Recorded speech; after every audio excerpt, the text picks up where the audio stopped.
My mom had a huge impact on me, and I'll just give you a moment of that, and I'll probably weep as I say it too. But Matt, I should have done the mistakes one because in 1970 I was the head of Sterling Institute, and I was fired by Sterling Livingston. At the same time, my first marriage was breaking up, and my car crapped out.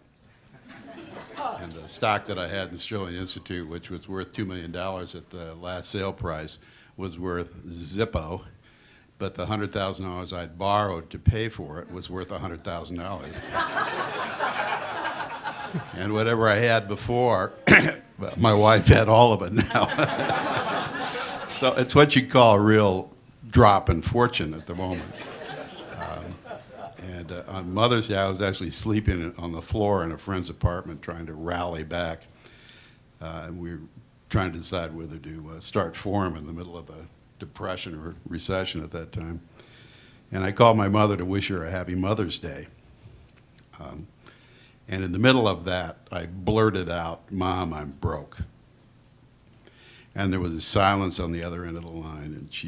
And then she said, "Well, John, I'm sure it feels like you're broke, but you're never broke as long as you have your family's love, your education, and your spiritual well-being."